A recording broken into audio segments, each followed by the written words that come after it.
안녕하십니까. 2019년 12월 7일 최병목의 팩트 시작하겠습니다. 자, 오늘은 유재수 전 부산경제부시장의 감찰 중단, 이 사건을 과연 누가 지시했느냐, 이 부분을 둘러싸고 지금 검찰의 수사가 속도를 내고 있는데 이게 참 애매하게 됐습니다. 무슨 얘기냐면 거기에 책임이 있는 사람은 일단 당시에 조국 민정수석, 그 다음에 백원우 민정비서관, 박영철 반부패 비서관, 이렇게 세 사람이 거론이 되는데, 자, 지금까지의 수사 과정을 본다면 우선 민정수석실에 압력을 넣었다, 이렇게 지금 판명이 된 사람이 있습니다. 무슨 얘기냐면 천경득 선임행정관, 총무팀이죠. 총무팀 선임행정관인데 뭐 말이 선임행정관이지, 2012년 문재인 캠프에 있었으니까 이른바 친문 핵심 실무자 중에 한 명입니다. 그런데 이 천경득 선임행정관이 민정수석실 반부패 비서관 산하에 있는 특감반, 그 특감반이 누구죠? 이인걸 특감반장. 이 사람을 만나서 이 사람들이 사법시험 한기 선후배입니다. 만나서 도대체 피하 구분이 안 되냐, 뭐 이런 식으로 얘기를 해가면서 질책을 했다는 거죠. 뭐 질책인지 요청인지는 뭐 명확치 않습니다만 하여튼 약간 질책성 발언을 했다는 겁니다. 그렇게 얘기하니까 이인걸 특감반장한테 이제 얘기를 했으니까 이인걸 특감반장이 바로 위에가 박영철 비서관, 그 위에가 조국 민정수석이니까 보고를 당연히 했겠죠. 왜냐면 친문 실세가 그런 불만을 털어놓는데 그걸 얘기 안 했겠습니까? 그러니까 당연히 보고했을 것이고, 그것이 이제 조국 민정수석 귀까지 들어갔을 것이고. 자, 그러면 이 천경득 행정관의 이 압력성 요구가 그게 원인이 돼서 유재수라는 사람을 감찰 중단했겠느냐? 이제 검찰이 판단을 하겠지만 저는 아니라고 봅니다. 아니라고 보고, 또 다른 알파가 있었다, 압력이 있었다. 왜냐하면 선임행정관이 아무리 실세라고 할지라도 그 선임행정관, 그러니까 선임행정관이 조국 수석한테 직접 전화를 못한 거 아닙니까? 전화를 직접 한 흔적은 현재까지 없습니다. 이인걸 특감반장한테 얘기한 흔적만 있죠. 그러니까 이건 무슨 얘기냐면, 그래도 그 안에 서열이라는 게, 아무리 실제 권력도 실권도 중요하지만 안에 서열이라는 것이 있지 않습니까? 선임행정관이 수석한테 이래라 저래라 못하죠. 예를 들어서 그렇게 했을 경우에 조국 민정수석이 친문 실세라는 거 알면서도 어이 천 행정관 지금 뭐 나한테 지시하는 거요? 이렇게 한마디 하면 그거 난처해집니다. 왜냐하면 적어도 공식 지휘선상에서는 수석이 훨씬 위에 있는 거 아닙니까? 가운데 비서관이 있고 그 밑에 선임행정관이니까. 그렇기 때문에 일반적인 저의 경험으로 보면 그렇게는 못합니다. 다만 이인걸 특감반장한테 얘기했으니까 이인걸 특감반장이 아유 저 천경득 행정관이 이렇게 얘기하던데요 라고 얘기하면 조국 민정수석으로서는 그래 그럼 뭐 친문 실세니까 그 얘기를 내가 정면으로 거역하면 아마 틀림없이 무언가 우회적으로 나한테 불이익이 돌아올 거야 하는 거를 실감할 수는 있겠죠. 그런 걸 이제 우리가 왜 정치권에서 흔히 쓰리쿠션이라고 합니다. 이제 당구 용어지만 이렇게 좀 주변을 거쳐서 본인의 뒤통수를 때리는 것 같은 이런 일들이 정치권에서 아주 흔히 있습니다. 그렇게 했을 것이다. 그러면 조국 민정수석 측은 자 누가 과연 압력을 넣었느냐 하는 부분에 관해서 중단 결정을 했느냐는 부분에 관해서 지금까지 변호인단을 통해서 뭐라고 얘기를 해왔냐면, 박영철 반부패 비서관, 그 다음에 본인, 그 다음에 백원우 민정비서관을 통해서 이 세 사람 3인 회의에서 결정했다, 이렇게 얘기를 해왔습니다. 설명을 해왔습니다.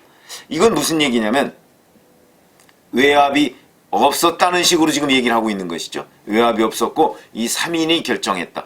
그런데 이건 말이 안 되는 것이, 그 3인 회의에서 그렇게 따지면 민정수석은 왜 있습니까?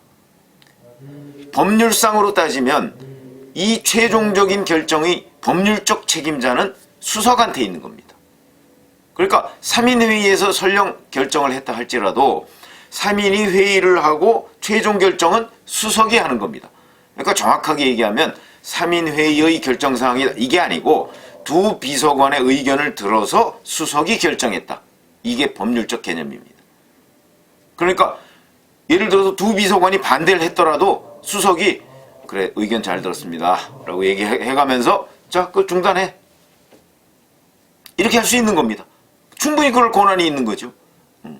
그렇기 때문에 제가 보기에 조국 민정수석이 3인 회의에서 결정했다는 것은 적어도 법률적으로는 받아들여지지 않는 개념이다. 그렇죠. 그런데 자 백원우 전 비서관도 최근에 검찰 조사를 받았다고 합니다. 근데 백원우 전 비서관은 또 조국 수석한테 미루는 듯한 얘기를 했다는 거죠. 뭐 정확하게 이 워딩, 그러니까 뭐 어떻게 진술을 했는지는 나오지 않지만 취지는 나옵니다. 어떤 식이냐면 감찰에 문제가, 그러니까 유재수 감찰에 문제가 있다는 얘기를 내가 전에 듣고 조국 수석한테 전달만 했을 뿐이다. 전달만 했을 뿐이다. 자기 결정에 영향 미치지 않았다는 거죠. 이런 취지로 얘기를 했다는 겁니다. 전달만 했다. 그리고 최종 결정은 조국이 했다. 이 얘기를 지금 하고 싶은 겁니다. 백원우 전 민정비서관은. 그런 것이죠. 그러면 이제 또 한 사람이 있죠. 박영철 반부패 비서관. 이 사람은 또 뭐라고 얘기했느냐. 그 사람은 이제 조사받은 지, 박영철 비서관은 조사받은 지 꽤 됐습니다. 근데 그때 얘기하는 것은 아니 백원우 민정비서관 얘기를 좀 들어보라고 해서 백원우 민정비서관이 반대한다는 얘기를 감찰에 반대한다. 그러니까 그런 얘기를 나도 전했다는 것이다. 전했다. 조국 수석한테. 이렇게 얘기를 하고 있습니다. 그러면 박영철 비서관과 백원우 당시 민정비서관은 둘 다 자기들은 감찰에 박영철 비서관은 백원우 민정비서관 의견을 조국 수석한테 전했을 뿐이고 자기가 어떻게 했다는 얘기는 안 했는데 자기는 감찰 중단에 찬성하지 않았다라는 뉘앙스를 풍기고 있습니다. 구체적으로 검찰에 가서 어떻게 진술했는지는 지금 나온 게 없고 그런 뉘앙스를 풍기고 있고 그리고 백원우 민정비서관은 반대하더라 하는 얘기를 조국 수석한테 전했다는 것이고 백원우 민정비서관은 아니다 나도 감찰에 문제가 있는데 라고 해서 자기의 의견을 조국에 전달만 했을 뿐이다. 그러니까 최종 결정은 조국이 결정했다. 이렇게 보는 거죠. 자 그러면 이제 검찰의 입장에서 본다면 백원우, 박영철, 천경득 선임 행정관 조사도 끝냈다고 합니다. 이인걸 조사도 끝냈습니다. 이제 남은 거는 조국뿐입니다. 조국 당시 민정수석을 불러서 자, 이 최종적인 결정권자가 어떠냐. 근데 아마 조국 민정수석은 거기서 이제 어떤 결정을 해야 되냐면 백원우도 자기한테 미루고 박영철도 자기한테 밀었으니까. 그리고 이제 이인걸 특감반장은 보나마나 박영철 비서관한테 보고했다고 그랬을 것이고 박영철 비서관도 조국 수석한테 보고했다 이렇게 얘기를 했을 겁니다. 이건 제 추정이지만 했을 겁니다. 그러면 이제 조국이라는 한 사람한테 딱 모아지죠 전부 다. 그러면 이 사람은 어떤 선택을 할 것이냐. 지금까지의 입장과 마찬가지로 3인 회의에서 결정했다 이렇게 얘기할 것인지 아니면 진술 거부권을 행사할 것인지 아니면 본인이 아니야 사실은 내가 어떠한 사람한테 또 요청을 받아서 이렇게 했다. 그 윗선을 부를 것인지 이 세 가지 선택지 중에 하나를 검찰이 얘기를 해야 됩니다. 저는 어떤 가능성이 제일 많다고 보느냐. 제가 사실은 그 유튜브 할 때 이거 기억나실지 모르겠지만 조국은 과연 총대를 맬 것인가 이런 제목으로 유튜브를 한 적이 있습니다. 저는 거기서 총대를 맬 가능성 거기에 조금 더 무게중심을 두고 얘기를 했습니다. 왜 그러냐면 문재인 정부가 아직도 2년 5개월씩이나 남았기 때문입니다. 그러니까 총대를 맬 가능성이 있다. 저는 이제 그렇게 분석을 했는데 그거는 지극히 저의 경험과 상식적인 분석이고 과연 조국 전 수석은 총대를 맬 것인가? 지금 여권에 속해 있는 사람들 한두 사람한테 물어봤더니 뭐 거기도 엇갈리는데 총대를 매지 않을 것이다 이렇게 얘기하는 사람들도 있더라고요. 그러나 그거는 뭐 누구도 장담할 수 없는 입장이고 우선 검찰에 가서 그럼 조국 민정수석은 곧 불려갈 텐데 이 감찰 중단 사건과 관련해서 뭐라고 진술을 할 것인가? 첫 번째 이제 총대를 맨다면 자기 선에서 매듭을 딱 끊는 거죠. 누군가 플러스 알파를 진술을 안 하는 겁니다. 그렇게 되면 이제 본인이 책임져야 되는 문제가 생겨요. 이 중단 문제는 나의 결정이다. 근데 지금까지 입장은 3인 회의의 결정이라고 했지 않습니까? 굉장히 난처하겠죠. 그러니까 제가 보건대는 제일 가능성이 많은 건 거기서도 역시 진술 거부권을 행사하는 것 아닌가. 이렇게 해도 제가 이게 죄수의 딜레마 얘기를 했는데, 자, 백원우 입장에서 본다면 박영철이 어떻게 얘기했는지는 대충 이제 언론이나 이런 데 드러났어요. 드러났으니까 박형철 비서관, 아이고 저 박 비서관은 자기 책임을 면하려고 지금 내 얘기를 전달만 했다 이렇게 얘기하는군. 그러면 나는 어떻게 해야지? 나는 내 책임을 면하려면 나도 중단 감찰에 문제가 있다는 얘기를 전해 듣고 그냥 조국한테 전달만 했을 뿐이다. 나도. 그러면 나도 피해가는 거죠. 이런 게 바로 죄수의 딜레마입니다. 그러니까 상대방이 죄를 나한테 뒤집어 씌울지도 모른다는 생각 때문에 나는 내 나름대로 빠져나가는 궁리를 하는 거죠. 백원우 비서관, 장시민정 비서관은 그렇게 한 것으로 보이고 박영철 비서관도 그렇게 한 것으로 보입니다. 그러면 조국 민정수석의 입장에서 본다면 자기도 빠져나가려고 이제 박영철, 백원우가 자기한테 미루는 듯한 진술을 했으니까 그러면 자기도 빠져나가려면 자기는 계속해서 저 입장을 견지해야 됩니다. 3인회의에서 결정했다. 이건 내가 단독으로 결정한 게 이걸 계속 해야 되는데 검찰이 믿어주지 않을 거란 말이죠. 이 부분은. 왜냐하면 설령 검찰이 믿어준다 할지라도 제가 아까 말씀드렸죠. 법률적으로는 민정수석이 책임을 져야 되는 것이라고. 그러면 이 3인회의 결정을 계속 유지하고 주장을 한들 검찰이 믿지 않을 텐데 그럴 바에야 아예 진술 거부권을 행사하는 게 어떤가? 아마 이런 판단을 하고 있지 않을까. 근데 그렇게 되면 이제 본인이 좀 덮어쓰는 문제가 있습니다. 그것 때문에 또 고민을 하겠죠. 그래서 제가 죄수의 딜레마에 빠진 이 세 사람 얘기를 하는 겁니다. 그러니까 서로 나머지 두 사람을 못 믿는 거죠. 그리고 거기에다가 조국 당시 민정수석은 한 가지 더 이제 고민을 해야 되는 것이 바로 총대를 맬 것인가 안 맬 것인가. 총대를 매지 않을 것이다 이렇게 얘기하는 사람들도 꽤 있으니까 총대를 안 맨다면 그 플러스 알파를 진술을 해야 됩니다.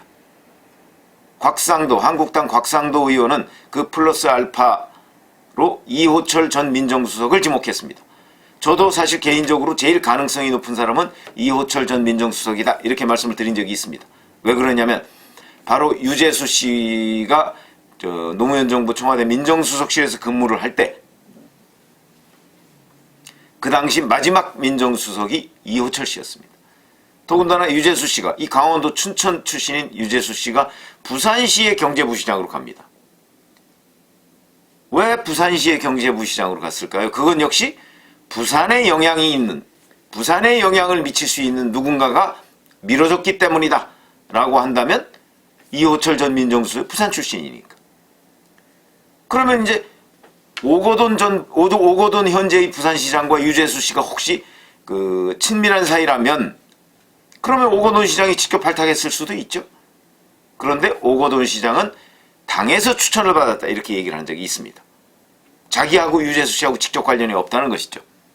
그렇게 본다면 당의 추천, 그러면 당에 누가 부탁했을 것이다. 그러면 그것도 역시 부산 사람이 부탁했을 가능성이 있다. 저는 이제 이렇게 추론을 했는데 한국당 곽상도 의원은 뭐 어디서 제보를 받았다고 그러면서 이제 이호철 전 민정수석을 지목을 했습니다. 그런데 이거를 조국 전 민정수석은 과연 검찰에 가서 진술을 내가 누구한테 부탁받았다. 그러니까 천경득 선임 행정관 외에 천경득 행정관한테는 직접 부탁받지는 않았을 테니까 누군가한테 부탁받았다. 이 조국 플러스 알파의 알파를 과연 진술할 것이냐. 참 예측하기 어렵죠.